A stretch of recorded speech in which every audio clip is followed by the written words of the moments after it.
is here. The champ is here. The champ is here. The champ is here. The champ is here. The champ is here. The champ is here. The champ is here. The champ is here.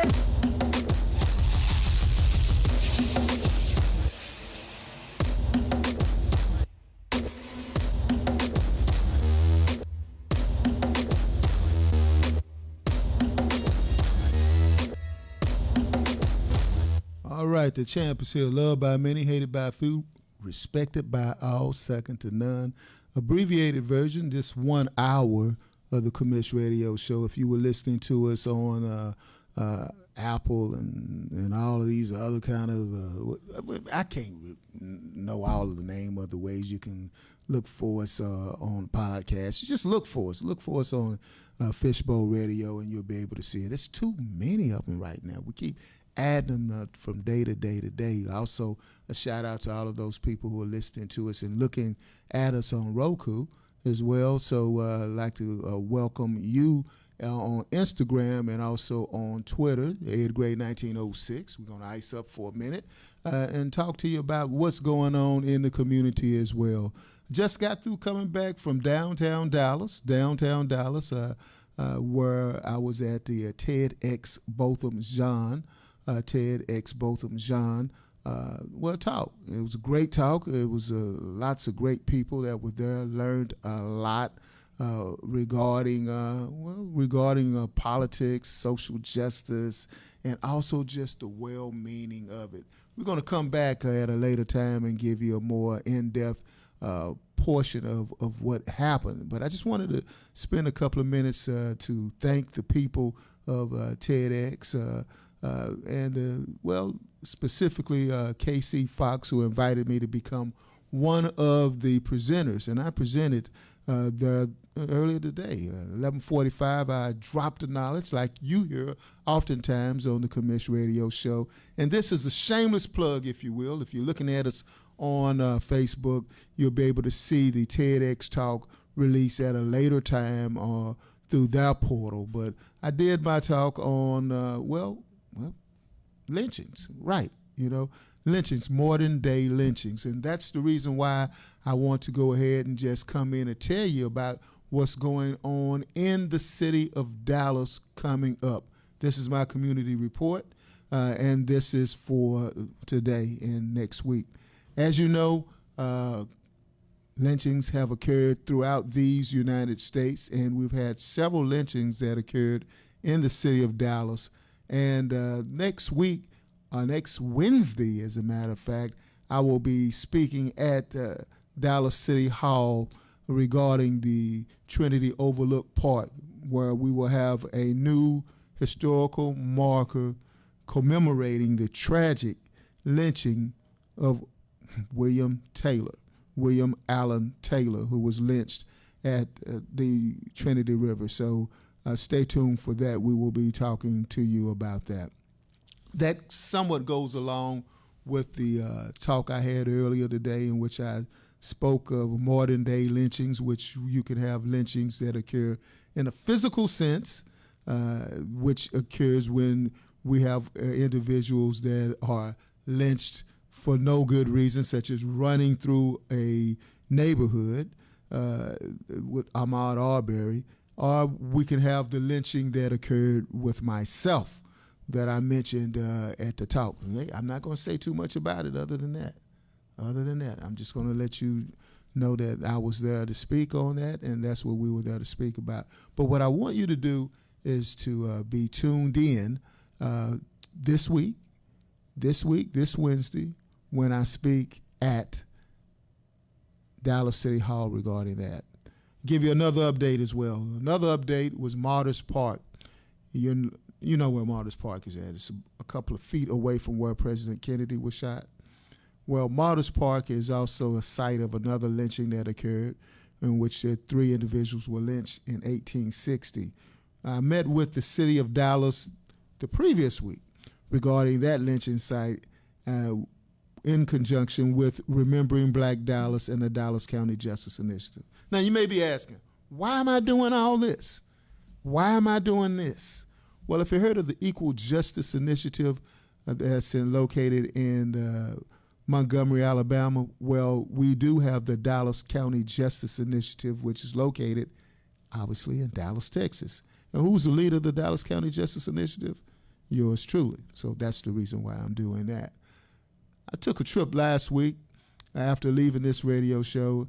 I went over to Fort Worth and met with the members of the Tarrant County Justice Initiative, in which, if you've been following us on Facebook, I put this in the chat as well, in which we are taking a Ku Klux Klan building and repurposing terror for justice and freedom. So we will have that KKK building that existed in the 1920s when the Ku Klux Klan chapter in Fort Worth was the second largest Ku Klux Klan chapter in the United States. You know what the first and the biggest chapter at that time was? Well, if you said Dallas, well, it's a hood rivalry, so to speak. Dallas and Fort Worth, a hood rivalry, and I mean a KKK hood rivalry. So they had the largest chapter in Dallas, and second was Fort Worth. So the Fort Worth chapter, we're taking that building over, repurposing terror, and making that for us and by us. So that's what we're doing on that. So we have that going on. I'm going to take a quick break. As you know, we play local music here on the Commish radio show. We would like to send a special shout out to Jeff Aycock. Jeff Aycock has a upcoming program. I believe it's tomorrow. Hopefully I'll be able to attend that. We're going to play some Jeff Aycock music, and then when we come back, we will tell you about some other things that's going on in the community. All right, let's play some music. Who was that masked man?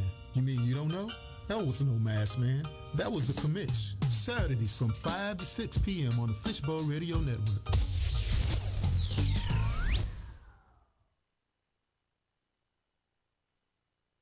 Hey, you know, whenever I want good Cajun food, I go to Thibodeau's, located at 107 North Cedar Ridge in Duncanville, Texas. They're really hot, just like the Commish radio show in Thibodeau's. Hot as this gumbo. We will see you later at Thibodeau's.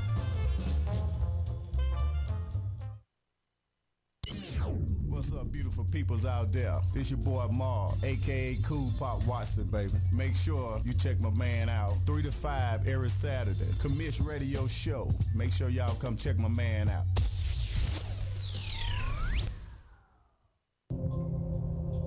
Hi, my name is Gail Todd with Townview Realtors. If you find yourself in the market to buy, sell, lease, or maybe you want to be a part of this hot real estate market by investing, just give my team of professionals and I a call. All right, man, you just gonna play her drop out like that, man. I mean, come on back, man. Go. I mean, you know, Michael Todd's gonna get angry with me, man. You know, normally we be here and Michael Todd is here, but this time around, you know, I had to tell Michael Todd, if you've been listening and been looking and you expecting Michael Todd to be here, I didn't want to short him by doing the TedX talk. I was with the mayor of Little Elm, Texas, and we were there talking, and as we were talking, I said, man, I got to go ahead and do my podcast. He said, I'd love to be on the podcast. And I said, man, I didn't know we were going to get out when we did. So, you know, I'd like to send a shout out to Michael Todd. You will see him soon. We were also at Tulasama, which is the book fair located at the African American Museum. We like to encourage you to read books. And as always, you know, as Malcolm X used to say, the best place to keep a secret for and from a black man and woman is put it in the pages of a book. Needless to say, that's where I, you know, put all of my faith and knowledge is in books, because if you write it down, that's the way that'll get you every time. You know, I'm interested in seeing what's going on next week. since Michael's not here, so let me go ahead and say this. If he was here, I know what we'd be talking about. We'd be talking about President Trump. Why did I say that again? Why didn't you get me, man? Defended Donald John Trump. I mean, if we're going to call his title outright, we need to call his title outright. He's not President Trump. He's defended Donald John Trump. That's what it is. Defended Donald John Trump. There we go. Now, I did it right that time. Is being placed on trial. 4 indictments in 1 year. 4 indictments in 1 year. And that's incredible. Rappers and gangsters saying, hey, man, I don't even know what to do about that. They're going like, what? 4 indictments? I mean, I'm no shade on no rappers, but you know, gangster rappers always talk about I got street cred and all that kind of. They ain't got no street cred if they ain't been indicted more times than Donald John Trump. 4 indictments. But the thing that's getting me about these indictments is, let's go over some of them, man. And if you've been following them, how can you not follow them? But if you've been following them, you do realize it's sisters that are just cleaning his clock. Okay. So like Fannie Willis down in the ATL. Man, did you see how this sister got up there and started with 41 indictments? I mean, what? Just read them all off and wasn't scared about it neither. Wasn't scared about it. And Rudy Giuliani, I was like laughing on that one. Because Rudy Giuliani, back in the day, he took time out to do the RICO Act to get people incarcerated and everything. And all the gangsters laughing. Why? RICO Act. Rudy Giuliani. And the bad thing about that is that they tried to subvert democracy and get people killed. Those 2 sisters. Let's take a quick break for a minute. And I got something to tell you right quick, but something just showed up on my phone. Yeah, go ahead, take a quick break.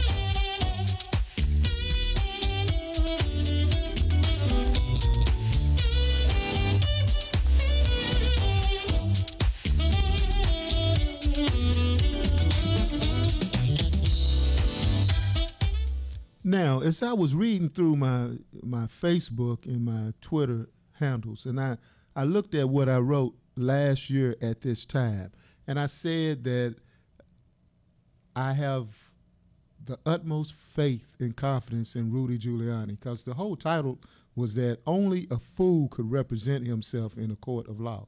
And then I said I have the utmost faith of Rudy Giuliani. I said that last year at this time. I was just looking it up. And I said that last year at this time, and he's getting ready to go under. But the fact of the matter remains is that Rudy Giuliani is getting stiff by defendant Donald John Trump. Trump ain't paying the man. He ain't paying the man. And Trump is Trump. It is funny to me. It is ridiculous to me what's going on with Trump. Like, I'm like checking it out.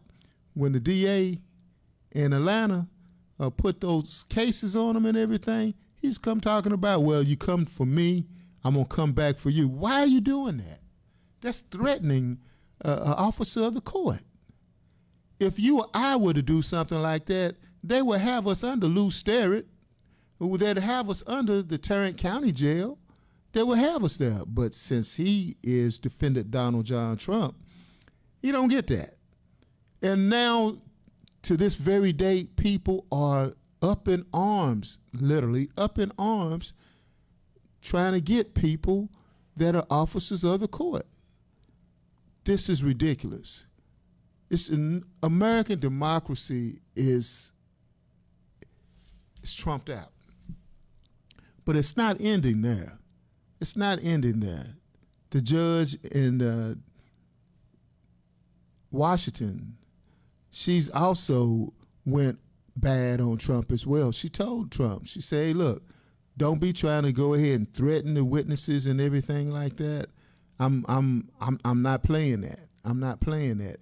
And then Trump decides to say, well, the reason why that she's doing this is because she's an unfair judge, and again, the same stuff that he has said before. And I don't understand Republicans. I just don't understand. I know some of you Republicans listening and looking right now, and I'm like, come on now. It's just me and you. It's me and you. Ain't nobody else around. Man, what are y'all gonna do? It's ridiculous on that. He is the front runner to win the nomination of the Republican Party. 4 times, counted on one hand, 4 times been indicted. I thought you were the law and order party. You're not the law and order party if you going to go ahead and nominate somebody that 4 different courts have thought that he was a criminal. But somehow we've gotten beyond ourselves on that.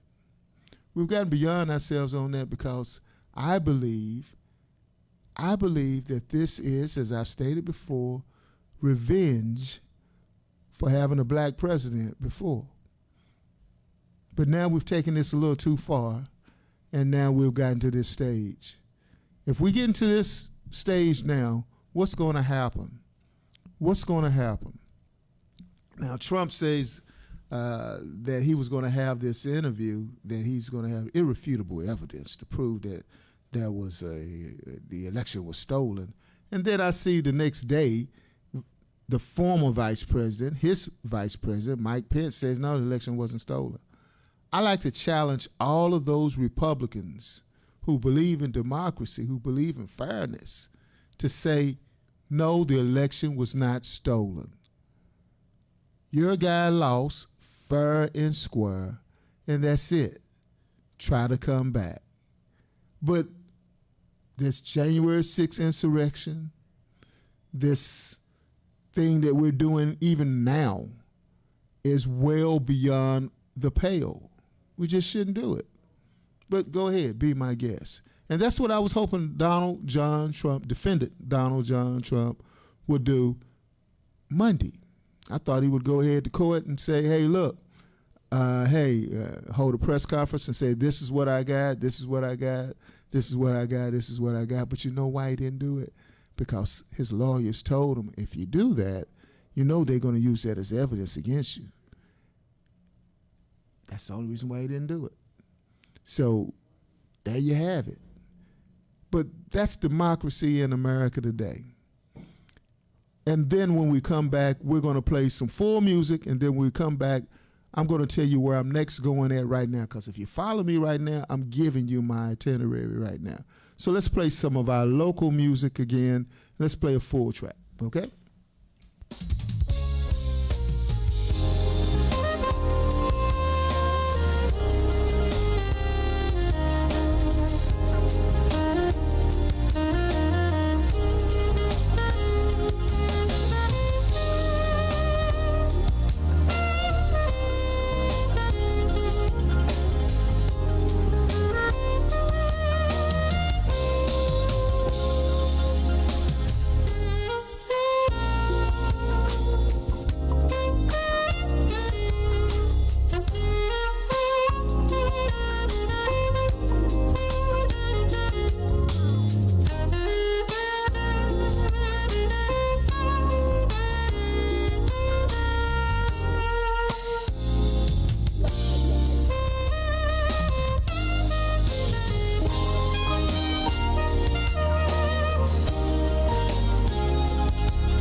sending a shout out to Cool Trent, who's listening right now. Say, hey, Mr. Gray, hey, good to see me live. You know, that's one of the many people I've had to be on the show, to produce the show. So I always like to give the producer some, like they always say, give the drummer some, give the producer some, because they know I don't run them boards over there.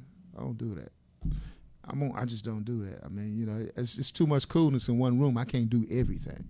I mean, dress nice, be cool, you know, and interview at the same time and run the boards. Man, y'all must think I'm King Charles or something like that. I can't do all that. So, hey, shout out to King Charles. So I'm giving everybody love here, man. So follow me on Twitter, EdGray1906, on Instagram, EdGray1906. Follow me there. We are in the process of doing some other things offset, if you will. Next week, I'll be at the Dallas Lit Festival, which will be, I believe I'm getting some honors. They're giving me an honor, so I'll be there 5:30 or so. So it'll be another abbreviated version of the Commish radio show again. So it looks like I need to change my hours then. Because you guys are getting quality deals over here at Fishbowl for half the time I'm here. I mean that's what it looks like.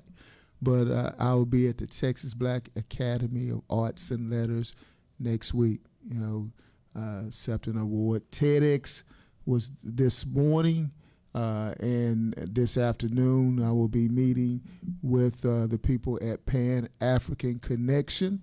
And this is the way I do things. I roll in the community. So that's what we're about. Pan African Connection, sending a shout out to them as well on Marsalis Avenue in Dallas, Texas. I will be meeting with Ernest McMillan. Ernest McMillan, the family of Ernest McMillan is, historically speaking, they created and founded the first black hospital in the state of Texas, which is located on Main Street, on Elm Street, located on Elm Street, near Elm Street and the Central Railroad, but Elm Street. And if you ever been to Fiji's, which was a club back in the day meaning 2010, 2012, that would be the spot of the first black hospital in the state of Texas. We have a historical marker, plans for that coming up. Got all these things coming up. What do you do when you retire? You just go out, make sure people don't remember the past, and that's exactly what I'm doing. So I'll be with Ernest McMillan. Ernest McMillan is also important in his own right, not because of things his family had did, but because at one point in time, he was on the most wanted list along with Angela Davis. He was a SNCC fighter. That's the Student Nonviolent Coordinating Committee. He's wrote a book. I've done interviews with him, or shall I say presentations with him at Southern Methodist University. But this time I'll be hanging out with him to listen to hear what he has to talk about at the Pan-African Connection. So that's what we'll be doing there. So I want to tell you these things are going on in the community, and these are things that you should be made aware of as well. We also will be having, in the coming weeks, we will be having the Tarrant County Food Bank to be here at this studio right here, and I will be doing a Commish radio show live here during the week in which we're talking about that. We're talking about food apartheid that exists in the United States in our communities as well. It's kind of a shame, though, that we can have what we consider food deserts in communities of color in which people don't have fresh food to eat. I mean, we can have all the pork skins and honey buns we want, but we just can't have fresh fruit, things of that nature to eat. So that's what we'll be talking about here with the amount of people starving in Dallas County, in Tarrant County. We need to do something about it. And this heat isn't doing anything as well. If it's 107 degrees now you know things are not growing properly. So we have to go ahead and do that. Speaking of that, in Sand Branch, Texas, if you know where Sand Branch, Texas is, well, God bless you, because a lot of people don't know where Sand Branch, Texas is at, because apparently nobody wants to give them water. There's no water in Sand Branch, Texas. That's part of environmental justice. I'm keying in on that now. That's what my doctoral dissertation is about, talking about environmental justice. Sand Branch, Texas does not have any running water. A shout out to Pastor Ron Bivens. I will be out there to visit him soon to bring environmental justice to Sand Branch, to bring attention to that. We'll also have them here in the studios as well. I've had people from Joppy, Texas in the studios, and people from Shingle Mountain, which is not a community, but which is a travesty of justice that did exist in the southern sector of Dallas. Speaking of Joppy, Texas now, if it's hot outside and you can't breathe, sometimes you can't breathe. That's because of all of the toxins in the air. All these toxins in the air are causing you to have asthmatic issues. Well, that's the reason why in certain communities, in communities of color, we have a large amount of people who have asthma because of the plants that are in the neighborhood. They have cement batch plants in Joppy, and one is operating illegally, which is causing toxins and poisons to be emitted into the atmosphere. I saw just recently with Alan McGill and Marsha Jackson of Southern Sector Rising, they had a conference, or they attended a meeting in which the cement batch plant was being argued, and this cement batch plant has to go.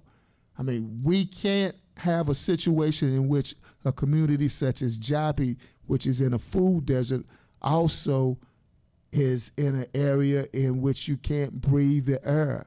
I can't breathe is more than just a hashtag. It is a way of life for people in Joppy, just like it is for people in Sand Branch not to have water, clean water. And we lost one individual last week. One man last week died in Sand Branch because of the heat index that is 107 degrees naturally. But now you have put the heat index on it. What is it, 111, 112? It's too much. It's too much. And speaking of the heat indexes being what it is, I'd like to send a shout out to the brothers and sisters, because we live in a state which is highly incarcerated, a highly incarcerated rate. The people who are in our state prisons right now, I'm going through a whole litany of things right now, a whole litany of things that we are fighting right now on this radio show. See Gray Vision up there, we would love to have you donate for that, but it's not, we don't need your money for that, because we're doing it because it's right. But gas does cost money. I don't know how much it costs now. What, $3.59? Wait a minute. What is it, $3.79 by the time I go downstairs? But whatever it is. But this is what we're talking about. We're talking about people who are in prisons right now, incarcerated in prisons right now. They do not have AC in these prisons. They do not have AC units in these prisons. Representative Carl Sherman of Texas, Representative Carl Sherman of Texas, I stand with him as we are about justice. Justice is not for those that are just outside of these walls. Justice is for those who we have incarcerated as well. But we don't need to incarcerate somebody and not have them have air. If we can go to the city pound and they have AC in the city pound, why are we allowing human beings who've made mistakes that we've locked up? And some, unfortunately, have been locked up for no reason of their own. We're just talking about people here. I'm not even addressing the people who shouldn't even be in there in the first place because of disparate sentencing. I'm not talking about that. That's part of the Equal Justice Initiative, what I talk about. That's what we do with the Equal Justice Initiative as well. It's not only about lynchings that we do. It's about the things that are happening now. People who go to jail for crimes they didn't commit. But it's hot. Nobody should be incarcerated that way. Now, I know some people are going to disagree with me, and now perhaps that's fine. It's okay. You know, hey, as Tupac used to say, I take your shots and I smile. So your verbal shots don't mean anything. I'll just smile and laugh it off. But that's what it is. So we're going to take a quick break, and we come back, we're going to close out.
All right, back again, Commish Radio Show. You know, I like just sometimes having a fireside chat, even though there's no fire. So we just chat. Chatting.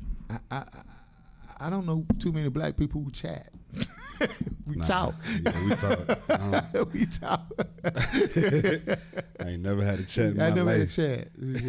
You know, only time I knew someone chatted with me, that meant I was going to the principal's office, coming to the office. That's exactly what. And, you know, that's or exactly I'll be at work and be like, Ed, I want to chat with you. Oh,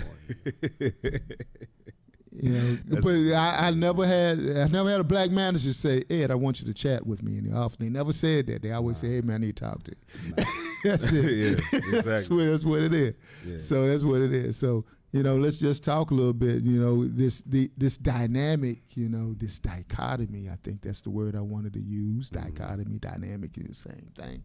For this is I was like, what's the guy's name, man? Who sued his fake mama and daddy? What's his name? Yeah. Michael You were Orr. trying to figure out how I was going to put that in there. Yeah. Say, I'll go ahead and introduce yourself because they can't see you like the guy that's over the show to come on and you be on the other side of the fence, man. Uh-huh. Yeah. So my name is Gabe. I'm a board operator engineer here at Fishbowl. So yeah, I've been here for a while. Usually behind the mic, so y'all never really get to hear me. You never do. Yeah. You said nobody else ever put you on the mic except me, right? Somebody else do that. Yeah, this is a bunch of shows that do a it. bunch of them like that. Yeah. Yeah. You that good, man. That's the only reason why I don't have you on there because you talk better than me, and I don't want you to outshine me, man. But you know that's the only reason why, man. Hey. But you like my nephew, man. I understand, man. I appreciate that. Yeah, I mean, say real talk, you are, man. But look here, man. What's the dude's name, man? Michael Orr. Michael Orr used to be an offensive lineman for not Ohio State, Ole Miss. Ole Miss.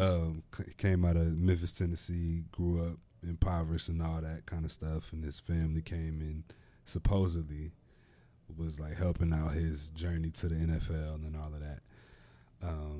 But yeah, if you've seen the movie The Blind Side, who was in that one? Who was Sandra in there? Bullock. Can't really name too many of the other people in there, being totally honest. But Sandra Bullock is a star of that movie. Mm-hmm. And so, long story short, the Tui family, they took Michael in when he was in high school and kind of helped him get to the next level using their, because they were already rich and wealthy, which is something that Michael had never experienced. And so basically now, fast forward about 20 years, he's now suing the family because they profited off of his name and likeness. In The Blind Side made a lot of money off of that movie. That movie grossed over $300 million. And according to him and his lawyer, they never saw a dime. So, never saw a dime. Yeah. You know what? I was suspicious of that in the first place, man. Mm-hmm.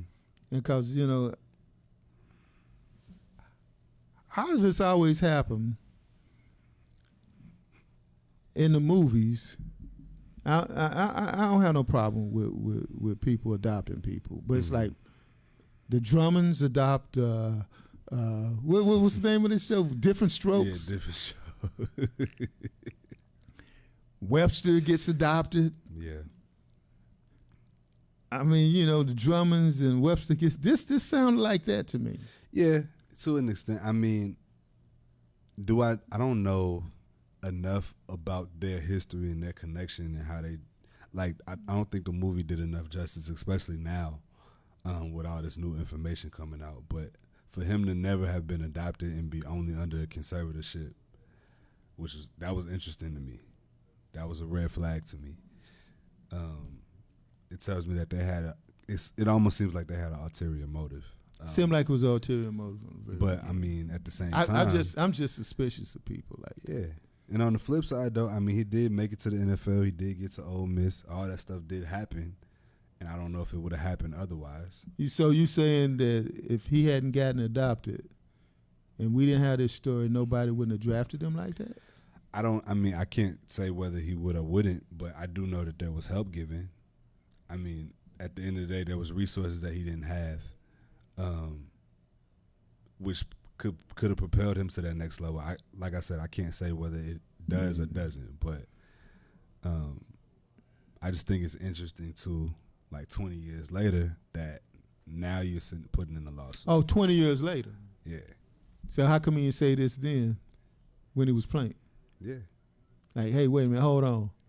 You know that's my fake mama and daddy over there. Like, he's been in the NFL for 8 years. He just retired, I think, a couple years ago.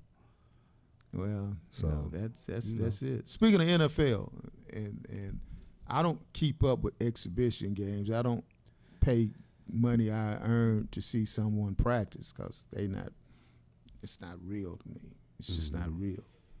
You know, people always like to say, well, we like to see how the younger players playing and this and this and that. They don't care about them players. They don't care nothing about them players. I don't, you know, okay.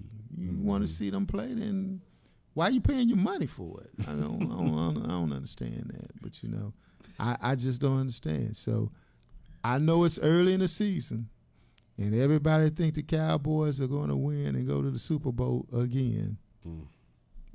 Come on, man. I'm a fan, but I'm just jaded. I'm just completely. You're a jaded fan. Yeah.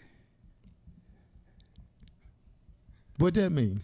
Other than you're a jaded fan. I'm a fan, but I've been around a while now. I've been a fan almost 15 years since I moved to Texas. And so, you know, I've just seen them get everybody hopes up and then drop them right off the cliff. So it's the Charlie Brown theory. It's yeah. like, hey, okay, with the football and everything, then you move the football, and you break my heart again.